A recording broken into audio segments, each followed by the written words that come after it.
Assalamualaikum warahmatullahi wabarakatuh. Halo adik-adik, berjumpa lagi dengan kakak di channel Ngopi Ngolah Pikir Channel, media belajar Al-Quran dan Matematika. Baik, pada kesempatan kali ini kakak ingin menjelaskan tentang barisan. Ya, jadi definisi barisan adalah sederetan objek ya atau bilangan dengan pola tertentu ya, atau susunan bilangan yang memiliki pola tertentu ya, sama saja adik-adik ya. Jadi itu adalah definisi barisan. Kemudian di sini kakak akan memberikan contoh barisan ya. Yang pertama, barisan bilangan asli ya. Adik-adik di kelas 7 sudah pernah belajar bilangan asli ya. Ini bahkan di SD juga sudah pernah adik-adik pelajari ya, bilangan asli ya. Kita mulai bilangan asli ya. Itu mulai dari 1, 2, 3, 4 dan seterusnya. Nah, ini adalah contoh barisan bilangan asli. Jadi dia membentuk pola atau memiliki pola tertentu ya. Kemudian contoh yang kedua, barisan bilangan cacah. Masih ingat adik-adik bilangan cacah? Iya, bilangan cacah itu mulai dari 0, 1, 2, 3, dan seterusnya. Oke, kemudian yang ketiga ada barisan bilangan ganjil. Wah, ini sangat mudah adik-adik ya. Bilangan ganjil itu mulai dari 1, kemudian 3, 5, dan seterusnya ya. Nah, jadi ini adalah beberapa contoh barisan ya. Ada bilangan asli, kemudian ada bilangan cacah, kemudian ada bilangan ganjil. Bisa juga adik-adik buat misalkan bilangan genap ya. Jadi setiap barisannya itu membentuk ya pola ya. Jadi deretan-deretan angkanya itu membentuk pola tertentu ya. Baik adik-adik, kemudian di sini ada juga yang perlu kakak sampaikan ya, tentang pola gambar bilangan ya. Nah, yang pertama adalah pola gambar bilangan persegi ya.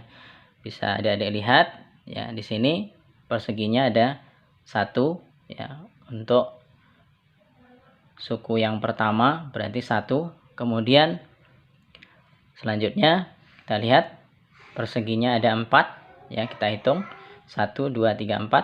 Kemudian selanjutnya ada 9, bisa ada hitung nanti. Kemudian selanjutnya ada 16 dan seterusnya.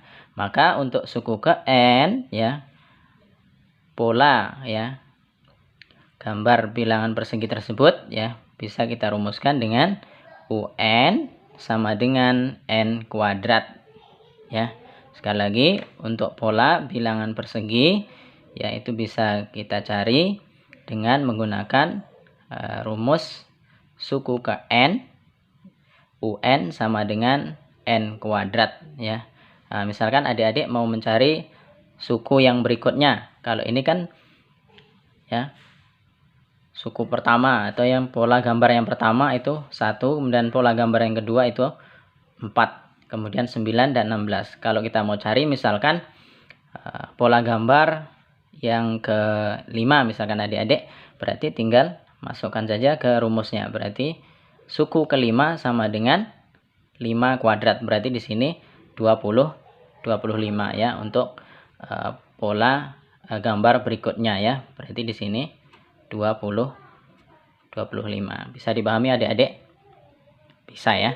Insyaallah bisa. Kemudian yang selanjutnya pola gambar bilangan segitiga ya. Nah, bisa adik-adik lihat di situ pola gambarnya itu ya membentuk sebuah segitiga ya. Nah, jadi untuk pola yang pertama atau gambar yang pertama ya, ini hanya satu lingkaran, kemudian ada 3 lingkaran ya, kemudian selanjutnya ada 6 lingkaran, kemudian ada 10 lingkaran. Ya, kalau kita lihat dia berbentuk segitiga ya. Nah, untuk suku pertamanya, lihat polanya adik-adik. Suku pertamanya itu 1, kemudian suku keduanya ada 3, kemudian suku ketiganya ada 6, suku keempat ada 10 ya. Nah, ini bisa adik cari ya dengan menggunakan rumus di bawah ini ya. Jadi kalau adik-adik mau menentukan pola gambar bilangan segitiga selanjutnya ya dari pola ini, bisa adik-adik gunakan rumus suku ke n ya. UN sama dengan setengah n ya, setengah n atau setengah dikali n, kemudian dikalikan lagi dengan n ditambah 1 ya. Kakak ulang, untuk mencari suku ke n dari pola ya bilangan segitiga atau pola gambar bilangan segitiga, bisa adik-adik gunakan rumus suku ke n. UN sama dengan setengah n, kemudian kita kali dengan n tambah 1 ya. Misalnya kita mau mencari pola gambar yang selanjutnya dari contoh ini ya. Kita masukkan saja, misalnya kita cari pola gambar yang keberapa adik-adik ini. Ini pola gambar pertama, kedua, ketiga, keempat, kelima misalkan adik-adik. Kita cari pola gambar yang kelima ya. Misalkan ini pola gambar kelima. Berarti n-nya itu masukkan di sini 5. Kemudian di sini 5 tambah 1 ya, 5 tambah 1 berarti 6. Kemudian ini setengah kali 5. Berarti di sini 5 dikalikan dulu adik-adik ya. 5 kali 6 berarti 30, dikalikan setengah berarti 15 ya. Mudah adik-adik ya. Berarti di sini pola berikutnya itu adalah 15. Paham adik-adik ya? Ya. Berarti di sini ada lingkarannya itu bertumpuk-tumpuk sebanyak 15 dan dia membentuk segitiga ya. Namanya juga pola gambar bilangan segitiga. Kemudian selanjutnya ada bilangan Fibonacci. Nah, bagaimana dengan bilangan Fibonacci adik-adik? Kita lihat dulu pola bilangannya ya.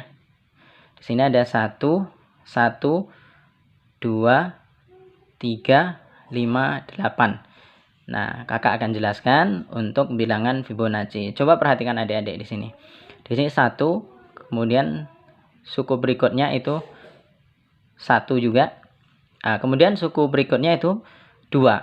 Ya, untuk bilangan Fibonacci ini insya Allah adik-adik mudah memahaminya karena hanya menjumlahkan ya suku sebelumnya dengan suku setelahnya. Berarti ini 1, 1, 1 tambah 1 sama dengan 2 ya. Adik-adik hanya menjumlahkan 1 ditambah 1 sama dengan 2. Kemudian nanti 1 ditambah 2 sama dengan 3. Kemudian 2 ditambah 3 sama dengan 5. Kemudian 3 ditambah 5 sama dengan 8. Kalau kita mau mencari suku berikutnya berarti kita tinggal menjumlahkan saja ya. 5 ditambah dengan 8. Berapa adik-adik? 5 tambah 8 13 ya. Begitu seterusnya. Paham adik-adik ya? Paham ya. Kemudian ada bilangan segitiga Pascal ya. Bisa adik-adik lihat polanya ya. Untuk baris pertama 1, baris kedua 1, 1, baris ketiga ya 1, 2, 1, baris keempat ya 1, 3, 3, baris kelima 1, 4, 6, 4, 1 ya. Nah, itu merupakan bilangan segitiga Pascal ya. Baik adik-adik, demikian video dari kakak ya untuk pertemuan kali ini. Mudah-mudahan bermanfaat. Kita tutup dengan membaca hamdalah alhamdulillahirabbil alamin. Wassalamualaikum warahmatullahi wabarakatuh.